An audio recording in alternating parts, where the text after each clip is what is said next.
Bismillahirrahmanirrahim. Alhamdulillahirabbil alamin wa sallallahu wasallam ala sayyidil mursalin wa ala alihi wa sahbihi ajma'in. Amma ba'd. Alhamdulillah, pada kesempatan ini kita akan melanjutkan bacaan kitab Risalatul Mu'awanah karya Al-Imam Al-Haddad. Dan kita sudah sampai di qaulil musannif faslun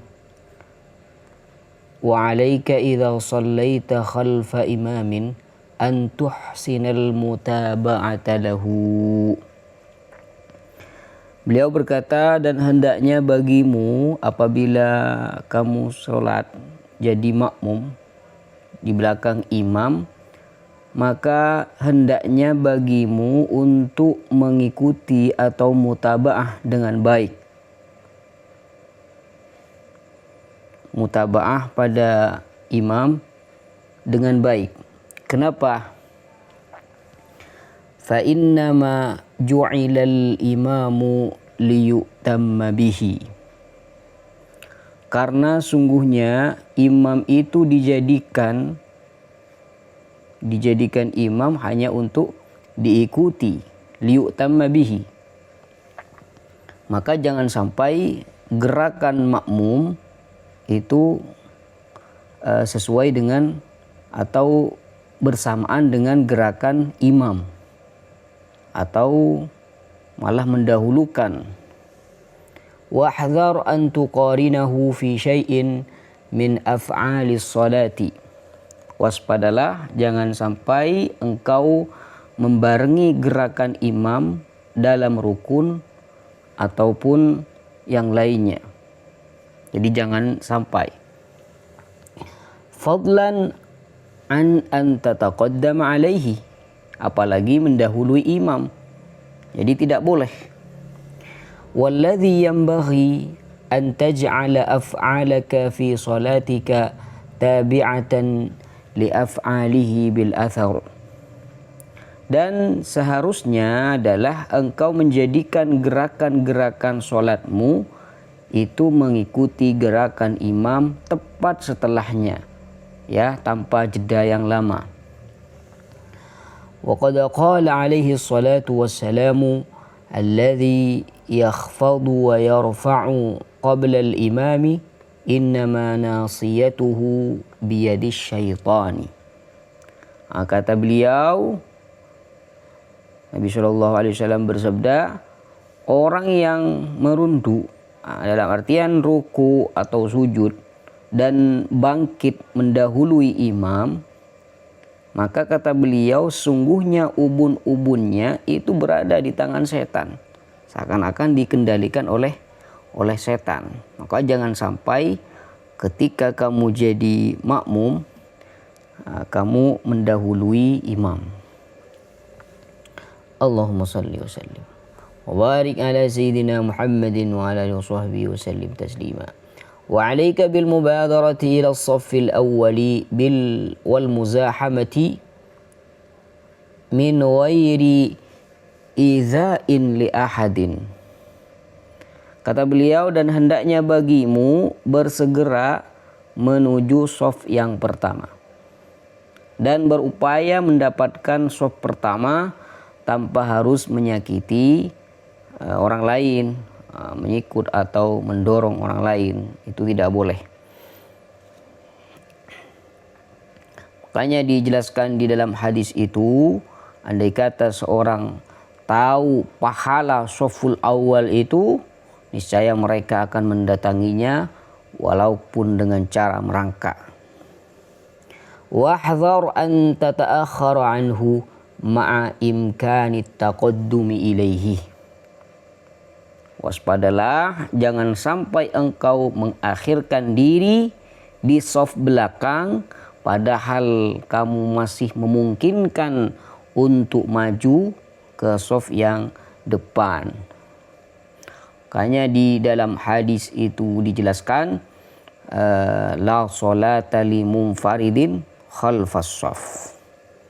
Tidak sempurna sholat seseorang yang sholat di belakang shaf, padahal dia bisa untuk maju ke shaf yang depan. Faqad qala alaihi salatu wassalamu la yazalu qaumun yata'akharuna ay 'anis saffil awwali hatta yuakhirahumullah ay an fadlihi wa rahmatihi. Nabi Shallallahu Alaihi Wasallam bersabda, senantiasa suatu kaum mengakhirkan diri dari saf pertama hingga akhirnya Allah pun mengakhirkan mereka dari karunia dan juga rahmatnya. Nas'alullah salamah wal afwa wal lutfa wal afiyah. Wa qala alaihi salatu wassalam, inna allaha wa malaikatahu yusalluna ala saffil muqaddami. Nabi Shallallahu Alaihi Wasallam bersabda, sesungguhnya Allah dan para malaikatnya bersolawat, ya dalam artian memberi rahmat. Allah Subhanahu wa Ta'ala memberikan rahmat atas shaf yang paling depan. Kalau malaikat mendoakan orang-orang yang sholat di shaf pertama.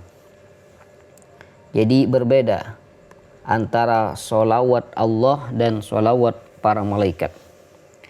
Wa kana salawatullahi alaihi wasallamuhu yastaghfiru li ahli as-saffil awwali thalathan wa lithani marratan.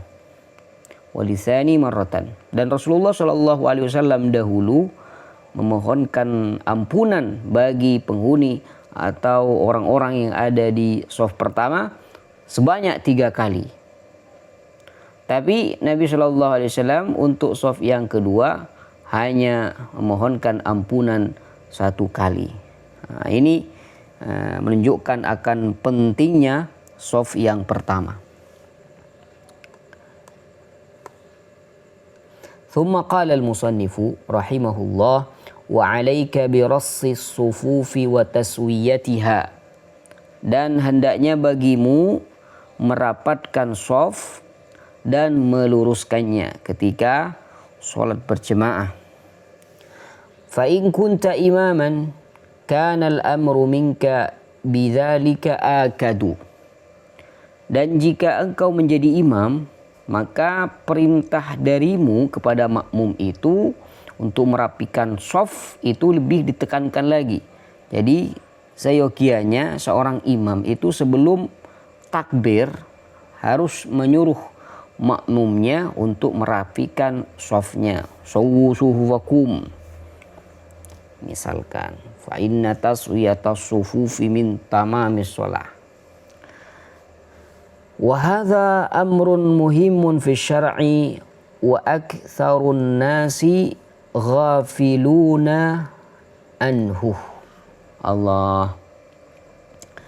Jadi kata beliau, ini adalah urusan penting dalam syariat Islam, namun kebanyakan orang banyak yang melalaikannya, ya, tidak peduli. Jadi imam langsung takbir begitu saja, tidak peduli dengan keadaan makmumnya. Yang seharusnya harus diperhatikan terlebih dahulu makmum. Thumma qala wa qad kana Rasulullah sallallahu alaihi wasallam yahrisu ala dzalika wa yatawalla fi'lahu bi nafsihi. Allah. Dahulu Nabi sallallahu alaihi wasallam sangat antusias menjaga kerapian shaf dan beliau sendiri yang menanganinya sebelum mulai sholat. Jadi sebelum Nabi Shallallahu Alaihi Wasallam takbir, maka Nabi Shallallahu Alaihi Wasallam merintahkan para makmum untuk merapikan shafnya terlebih dahulu. Nah, ini yang perlu kita tiru, tindakan Nabi Shallallahu Alaihi Wasallam. Wa yaqul la tusawwunna sufufakum aw la yukhalifanna Allahu baina qulubikum. Dan Nabi SAW bersabda, hendaklah kalian benar-benar meluruskan shaf kalian, atau jika tidak, la yukhalifanna Allahu baina qulubikum, Allah benar-benar akan memperselisihkan di antara hati-hati kalian. Jadi ini adalah perintah dari Nabi Shallallahu Alaihi Wasallam akan pentingnya merapikan shaf. Dan Nabi Shallallahu Alaihi Wasallam di sini juga wa ya'muru bisaddil furaji. Nabi Shallallahu Alaihi Wasallam juga memerintahkan untuk menutup celah atau yang kosong di shaf itu. Dan Nabi Shallallahu Alaihi Wasallam bersabda, wa yaqulu walladzi nafsi biyadihi inni la ara syaitana yadkhulu fi khalalis saffi ka'annahu al-khadhafu yakni al-ghanamus sighar. Allah. Jadi Nabi Shallallahu Alaihi Wasallam sangat menganjurkan untuk mengisi sela-sela yang ada di shaf itu, shaf kosong diisi. Kata Nabi Shallallahu Alaihi Wasallam, walladzi nafsi biyadihi, demi zat yang jiwaku berada di kekuasaannya. Inni la ara syaitan, sungguhnya aku, kata beliau, benar-benar melihat setan, yadkhulu fi khalalis shaf, setan yang masuk ke celah-celah shaf, ka'annahul khadhaf, seakan-akan ia adalah khadhaf. Khadhaf ini yakni al-ghanamus sighar, anak kambing yang hitam, yang kecil, anak kambing yang kecil. Allah. Dan ini Nabi Shallallahu Alaihi Wasallam yang mengatakan, mengetahui yang gaib. Thumma qala wa 'alaika bil muhafazati 'ala fi'li as-salawatil khamsi ma'al jama'ati wal mudawamati 'ala dhalik. Kata beliau, wa 'alaika bil muhafazati, dan hendaknya bagimu juga menjaga pelaksanaan sholat 5 waktu ma'al jamaah, secara berjamaah. Jadi harus berjamaah dan merutinkan melaksanakan sholat yang 5 waktu itu dengan cara berjamaah. Kenapa? Fa inna sholatal jama'ati tafdulu ala salatil munfaridi bi 27 darajatan kama fil hadits sahihi. Karena sesungguhnya sholat berjamaah itu lebih utama daripada sholat sendirian sebanyak 27 derajat, bi 27 darajah, kama fil hadis, seperti yang disebutkan dalam hadis yang sahih. Wahdhar an tad'a as-salata fil jama'ati li ghairi 'udhrin aw li 'udhrin fasidin, dan waspadalah jangan sampai engkau meninggalkan sholat berjamaah tanpa uzur, tanpa halangan, atau karena uzur yang tidak sah. Jadi jangan sampai. Wa mahma ji'ta ila mawdi'in ومهما جئت إلى موضع الجماعة فوجدتها قد سليت أو قعدت في بيتك تبتغي بذلك السلامة في دينك فينبغي أن تضم إليك من يصلي معك. Kata beliau, dan apabila engkau datang ke tempat jamaah, ke masjid misalkan, namun kamu mendapati sholat jamaah itu sudah selesai, sudah dilaksanakan, atau engkau sedang ada di rumah, ya tidak hadir berjamaah karena tujuan menjaga keselamatan agama, misalkan menghindari fitnah dan semacamnya, fayambaghi antadumma ilaika man yusalli ma'aka, maka seharusnya engkau mengajak orang lain untuk sholat bersamamu. Jadi jangan sholat sendirian. Agar apa? Liyahsula laka thawabul jamaah, agar engkau tetap memperoleh pahala sholat berjamaah. Liyahsula laka thawabul jamaati wa taslama minal wa'idi wat tahdidil waridi fi haqqi tarikiha, serta agar engkau selamat dari ancaman dan peringatan keras yang ditujukan bagi orang-orang yang meninggalkan sholat berjamaah. Seperti sabda Nabi Shallallahu Alaihi Wasallam di sini yang mengancam orang-orang yang tidak sholat berjamaah. Nabi SAW bersabda, mithlu qawlihi sallallahu alaihi wasallam, la yantahiyanna aqwamun an tarkil jama'ati aw la uharriqanna alaihim buyutahum. Kata Nabi SAW, hendaklah kaum-kaum itu berhenti dari meninggalkan sholat berjamaah. Atau jika tidak, sungguh aku, kata beliau, akan membakar rumah-rumah mereka.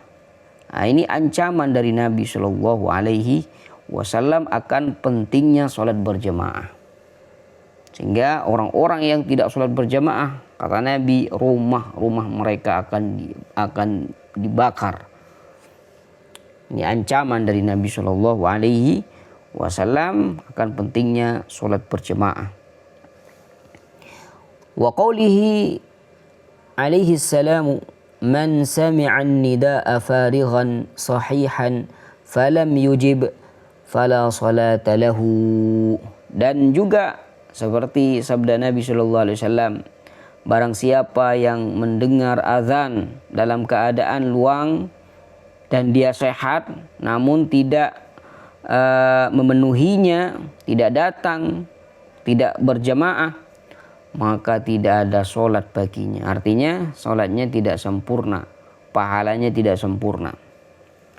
Wa qaul Ibnu Mas'ud radhiyallahu anhu, laqad ra'aituna wa ma yatakhallafu anha, yakni salatil jama'ati illa munafiqun ma'lumun nifaqi.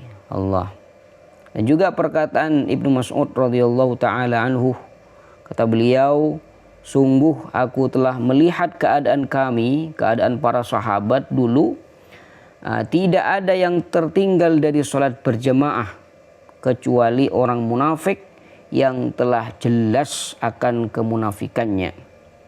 Jadi yang meninggalkan sholat berjamaah itu tidak lain hanya orang-orang yang munafik gitu. Dan dulu diceritakan, walaqad kana ar-rajulu yu'ta bihi ala ahdi Rasulillah sallallahu alaihi wasallam yuhada baina ar-rajulaini hatta yuqama fi as-saffi, yakni minal kibari. Dan sungguh dahulu ada seseorang pada zaman Rasulullah sallallahu alaihi wasallam didatangkan dengan dipapah di antara dua orang pria. Kenapa? Agar bisa berdiri di shaf. Maksudnya karena dia sudah sangat tua atau lemah. Jadi tetap memaksakan diri untuk hadir di pelaksanaan sholat berjamaah. Ya, jadi datang ke masjid dengan cara dipapah. Allah. La ilaha illallah. Ini tentang berjemaah. Wa idza kana hadha at-tashdid kulluhu fi tarkil jama'ati fama dhannuka bihi fi tarkil jumu'ah allati hiya fardu 'ainin. Apabila peringatan keras ini, peringatan dari Nabi akan pentingnya sholat berjamaah tadi, apabila peringatan keras ini berlaku untuk meninggalkan sholat jamaah biasa, fama dhannuk, maka bagaimana menurutmu dengan meninggalkan sholat Jumat yang merupakan fardu ainin, kewajiban individu? Ada orang yang lalai dalam melaksanakan sholat Jumat, ada yang tidak sholat Jumat. Nas'alullahal afiyah wal lutf wat taisir. Qad qala Rasulullah sallallahu alaihi wasallam, man taraka thalatha juma'in tahawunan taba'allahu ala qalbihi. Nabi sallallahu alaihi wasallam bersabda, barang siapa meninggalkan 3 kali sholat Jumat karena tahawunan, meremehkannya, lalai dengan pelaksanaan sholat Jumat, niscaya Allah akan menutup hatinya. Taba'allahu ala qalbih. فإذا وقع لك عذر في ترك جمعة أو جماعة فقدر أن في الموضع الذي تقام فيه رجلا يفرق دنانير على الحاضرين. Misalkan nih ada di antara kita yang malas untuk datang ke masjid atau ke tempat berjamaah, malas untuk datang ke tempat tersebut demi untuk melaksanakan sholat berjamaah. Kata beliau, fa idza waqa'a laka 'udhrun fi tarki jum'atin, apabila engkau merasa memiliki uzur, ini punya uzur, bukan malas ya, apalagi malas. Tapi kalau malas ini sudah diketahui. Tapi kalau misalkan dia punya uzur, tadi kan kata beliau jangan sampai meninggalkan sholat berjamaah kecuali ada uzur. Nah, kalau misalkan Anda merasa ada uzur, merasa memiliki uzur untuk meninggalkan Jumat atau berjamaah, maka kata beliau, faqaddir, bayangkanlah, anna fil mawdi'il ladzi tuqamu fihi rajulan, seandainya di tempat sholat itu ada seseorang yang sedang membagikan emas, dinar atau emas kepada para hadirin. Kira-kira jadi dibayangkan seperti itu. Thumma fa inna syatta lil huduri wa raghibta fihi fa udhruka ghairu sahihin.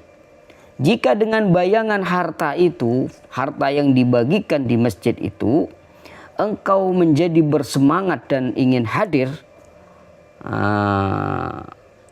fa udhruka ghairu sahih, maka ketahuilah bahwasanya alasanmu itu, uzurmu itu sebenarnya tidak sah, tidak bisa membenarkan. Buktinya tadi kamu katanya punya uzur. Kalau membayangkan ada harta yang dibagikan, ada uang yang dibagi-bagi di situ di masjid, kamu akan bersemangat untuk hadir.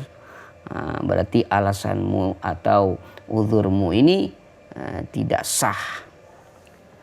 Wastahyi minallahi an yakuna gharadud dunya a'azza 'alaika mimma 'indahu.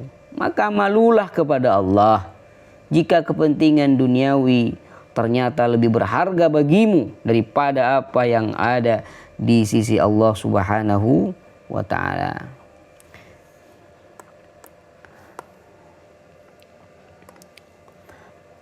Wa'lam anna al-'udhra as-sadiqa ghayatuhu isqatul haraji.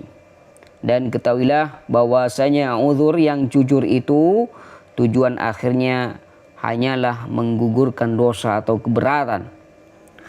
Wa amma thawabu, orang yang tidak datang ke pelaksanaan sholat berjamaah karena ada uzur, apakah dia tetap mendapatkan pahala sholat berjamaah? Kata beliau, annal udhra shadiqa ghayatuhu isqatul haraj.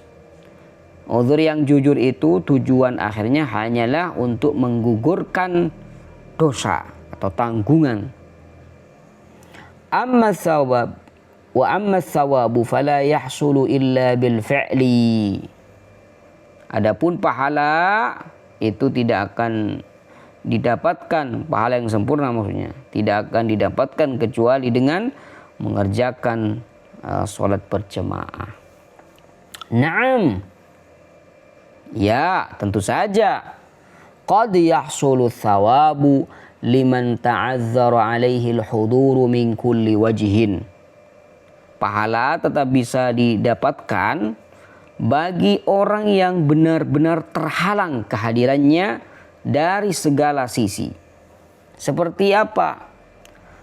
Kalladzi yakunu udhruhu al-ishalah al-mutawatirah. Seperti orang yang uzurnya adalah penyakit diare misalkan yang terus menerus. Awil habsa udwanan wa nahwa dzalik. Atau misalkan di penjara secara zalim dan sejenisnya, tidak memungkinkan untuk hadir dalam pelaksanaan sholat berjamaah. Aw la yata'azzaru alaihi al-huduru walakin yulhaqu bisababihi limuslimin ghairihi yalhaqu bisababihi limuslimin ghairihi masyaqqatan syadidatan. Atau ia tidak terhalang, artinya bisa untuk hadir dalam pelaksanaan sholat berjamaah, namun jika ia hadir itu akan menyebabkan kesulitan besar bagi muslim lainnya. Seperti apa? Kalladzi yakunu udhruhu tamridad da'i'i wa nahwahu. Seperti orang yang uzurnya adalah merawat orang sakit yang terlantar dan sebagainya, misalkan. Jadi kalau dia tetap memaksakan diri hadir dalam pelaksanaan sholat berjamaah, otomatis tidak ada yang merawatnya atau bisa menimbulkan kesulitan pada yang dirawat. Fasahibu hadzal udhri walladzi qablahu, maka pemilik uzur ini dan uzur sebelumnya, in qarana uzrahum al-huznu wa tahassuru ala tarkil huduri hasala lahum ats-tsawabu. Jika uzur mereka ini dibarengi dengan rasa sedih dan penyesalan karena tidak bisa hadir, maka mereka akan tetap mendapatkan pahala Allah. Yatul mu'mini khairun min amalihi. Thumma innal mu'minal kamila la yada'u syai'an mimma yuqarribuhu ila Allah wa in kana lahu fi tarkihi alfu udhrin. Allah. Kemudian sesungguhnya kata beliau, seorang mukmin yang sempurna, al-mu'minul kamil, tidak akan meninggalkan apapun yang dapat mendekatkan dirinya kepada Allah meskipun ia memiliki 1000 alasan untuk meninggalkannya. Hatta ya'lama anna tarkahu ahabbu ilallahi min fi'lihi. Sampai ia benar-benar tahu bahwa meninggalkan amal tersebut lebih dicintai oleh Allah daripada mengerjakannya. Wa hadza qallama yattafiq, dan hal seperti ini jarang sekali terjadi, ya, jarang sekali terjadi. Walidzalika tahammalal kummalu min ahlillahi fi fi'li ma yuqarribuhum ila Allahi umuran ta'jizu an hamlihal jibalur rawasi. Oleh karena itu orang-orang yang sempurna atau al-kummal dari kalangan kekasih Allah, mereka sanggup menanggung beban dalam melakukan amal pendekatan diri kepada Allah, yang mana beban tersebut tidak sanggup dipikul oleh gunung-gunung yang kokoh. Al-jibalur rawasi la yatahammal. Wa amma man dha'ufa imanuhu, Allah, wa qalla yaqinuhu wa qasurat ma'rifatuhu billahi. Adapun orang yang lemah imannya, sedikit keyakinannya, qallat ma'rifatuh, dan pendek ma'rifatnya kepada Allah Subhanahu wa taala, fala ya'ulu fi taruki maftaradahu Allah alaihi illa ala suqutil haraj. Maka ia tidak akan bersandar dalam meninggalkan apa yang Allah wajibkan, kecuali hanya pada gugurnya dosa. Yang penting beres, kan gitu. Makanya kadang tidak peduli dengan sunnah-sunnah.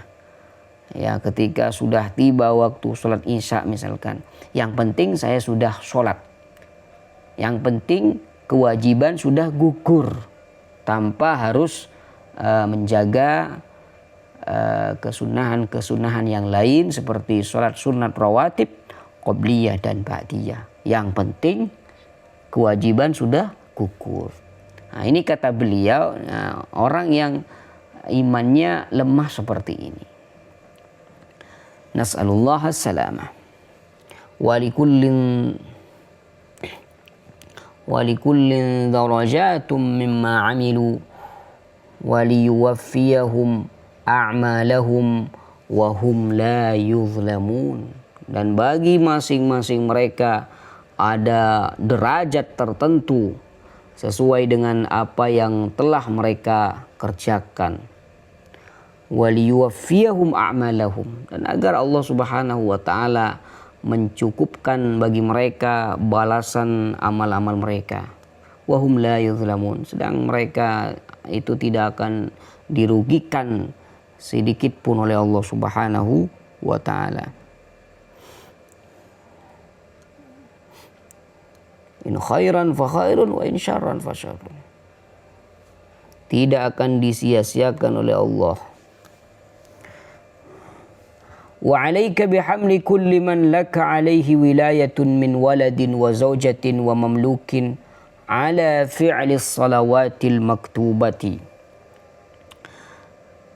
Kata beliau, dan hendaknya bagimu mendorong setiap orang yang berada di bawah kekuasaanmu. Seperti siapa? Min waladin, seperti anak, wa zaujatin, istri. Allah. Siapa lagi? Wa mamlukin, hamba sahaya. Ala fi'li shalawatil maktubah, untuk melaksanakan sholat fardu. Jadi mereka itu harus kita ayomi mereka, kita suruh mereka untuk mengerjakan kewajiban. Istri tidak sholat, suruh sholat, seperti itu.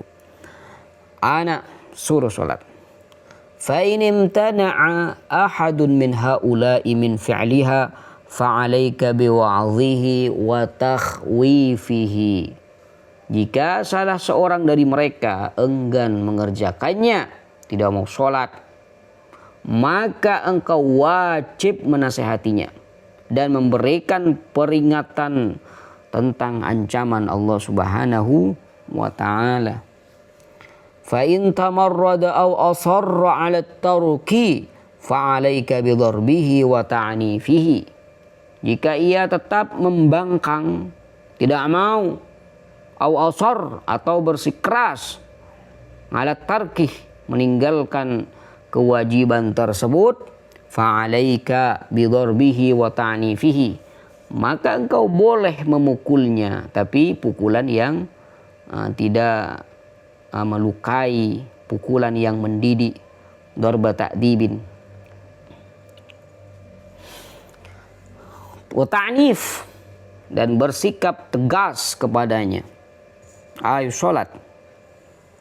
Fa in imtana'a wa lam yanzajir 'anit tarki fa 'alaika bi muqata'atihi wa mudabaratihi.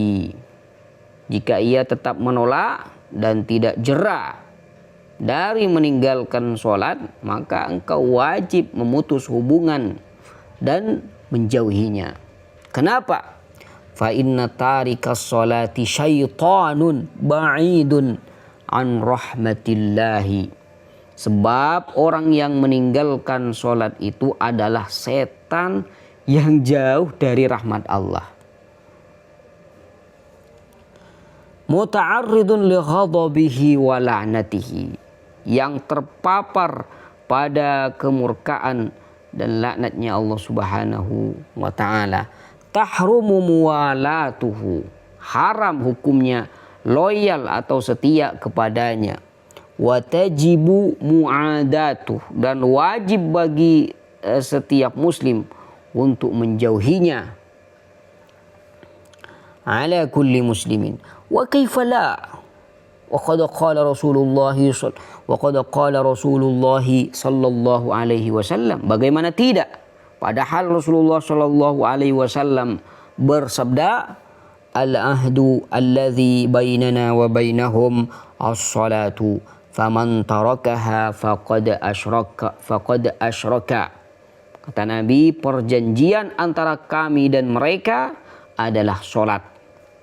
Maka barang siapa, kata Nabi, meninggalkan sholat, sungguh faqad asyraka, ia telah syirik. apakah orang yang tidak sholat ini kafir? Nah, ketika kita membaca hadis-hadis Nabi Shallallahu Alaihi Wasallam, nah seperti hadis ini, seakan kalau ada orang tidak sholat itu asyrok, syirik, kafir. Tapi untuk memahami itu kita harus bertanya pada ahli zikr. Fas'alu ahla zikri in kuntum la ta'lamun.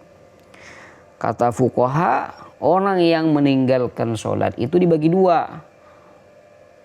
Apabila dia meninggalkannya karena malas, maka dan dia iman akan kewajiban sholat, percaya akan kewajiban sholat, maka dia tidak kafir walaupun tidak sholat, ya.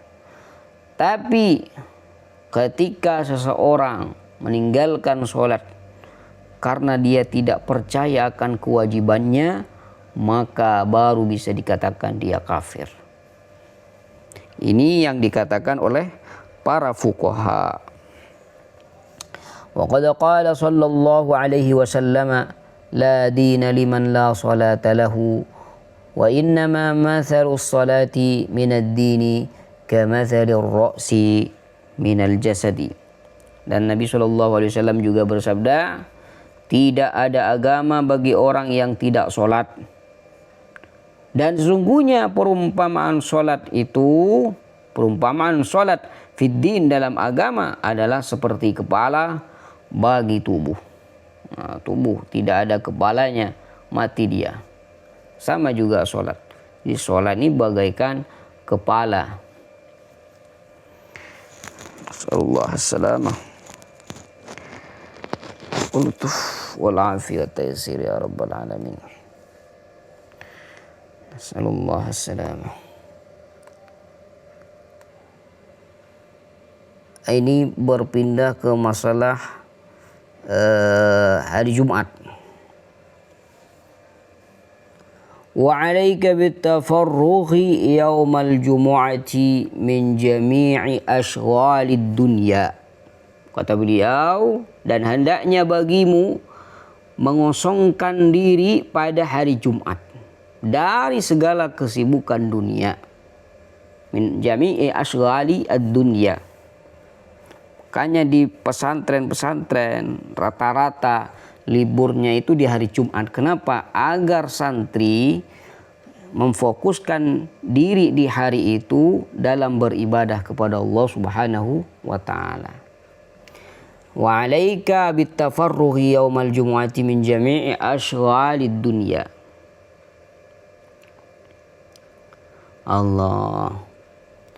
Waj'al hadzal yauma asy-syarifa khalisan li akhiratika.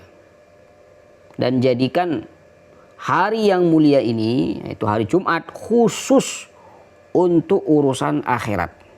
Zikir, sedekah, ila akhir ma hunalika minal a'malis shalihat.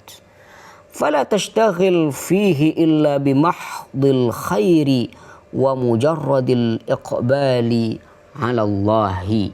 Maka janganlah engkau sibuk di dalam hari Jumat itu kecuali dengan murni kebaikan dan semata-mata menghadap kepada Allah Subhanahu wa taala.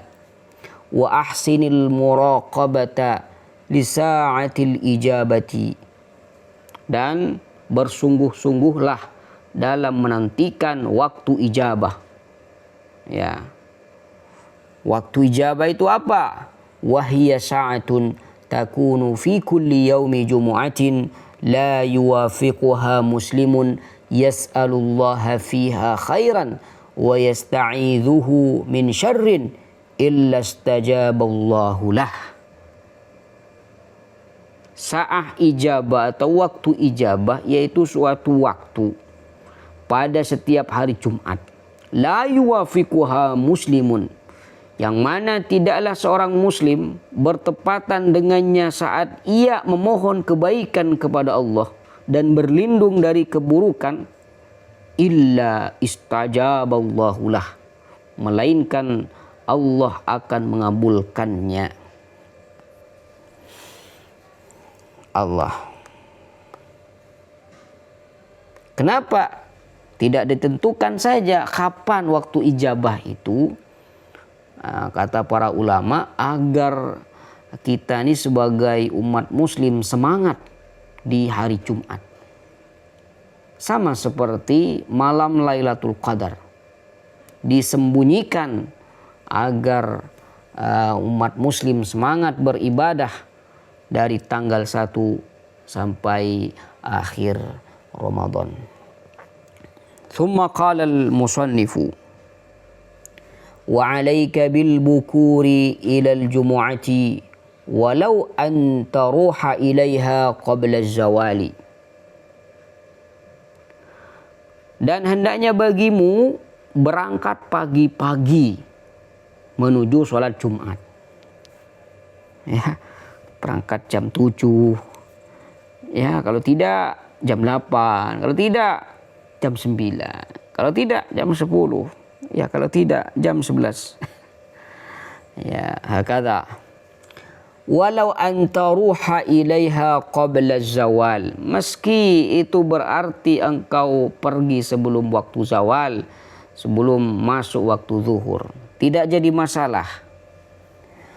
Dan juga ketika kamu masuk masjid, wabil qurbi minal mimbari, serta duduklah dekat dengan mimbar, wal insati lil khutbati, dan juga diam untuk menyimak khutbah.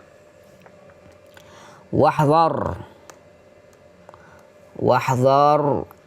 an tashtaghila anhu bi dzikrin au fikrin. Waspadalah, kata beliau, jangan sampai engkau sibuk dari menyimak khutbah karena alasan baca zikir atau merenung sendiri, ya. Fadlan anil lawi wa hadithin nafas, apalagi dengan perkataan sia-sia, bercanda atau berbicara dengan teman. Wa hadithin nafas, dan apa itu namanya, lamunan. Allah, apalagi ada tuh yang ketika khatib menyampaikan khutbah ada yang main HP. La ilaha illallah. Memassal hasa faqad lagha. Bahkan di sebagian hadis ada yang meriwayatkan man massal hasa, barang siapa yang nyentuh kerikil, batu kerikil, yang memainkannya, faqad lagha, sia-sia salat Jum'ahnya. Wastash'ir fi nafsika annaka maqsudun bi jami'i ma tasma'uhu minal wa'zi wal wasiyyati. Wastash'ir, rasakanlah dalam dirimu bahwa kamu adalah orang yang dituju dari setiap nasihat dan wasiat yang engkau dengar dalam khutbah itu. Anggap seakan-akan khotib itu menasehatimu. Waqra' ba'da salami wa anta thanin rijlaika wa qabla an tatakallama. Dan bacalah setelah salam dari sholat Jumat itu dalam posisi kaki masih terlipat, artinya masih dalam keadaan tasyahud akhir itu, seakan-akan posisinya seperti itu, tidak dirubah posisinya. Baca apa? Al-Fatihah, Al-Ikhlas, surah Al-Ikhlas, wal mu'awwidzatain, qul a'udzu birabbil falaq, dan juga qul a'udzu birabbin nas, sab'an, semua 7 kali. Jadi Al-Fatihah 7 kali, surah Al-Ikhlas 7 kali, surah Al-Falaq 7 kali, surah An-Nas 7 kali. Dalam keadaan apa tadi? Wa anta thanin rijlaik, tanpa merubah posisi kaki. Ya, jadi setelah salam posisi kaki jangan dirubah.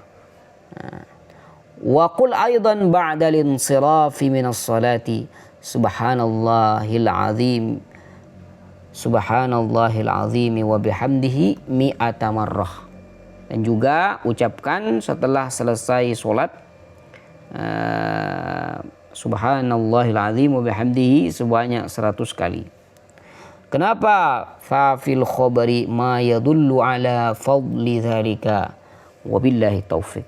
Karena sebab dalam riwayat hadis terdapat keterangan yang menunjukkan keutamaan hal tersebut. Wabillahi taufik. Dan hanya kepada Allah lah segala taufik itu bermuara. Nas'alullah al-afwa wassalama wal lutfa wat taysir ya rabbal alamin. Insyaallah kita akan lanjut di pertemuan berikutnya.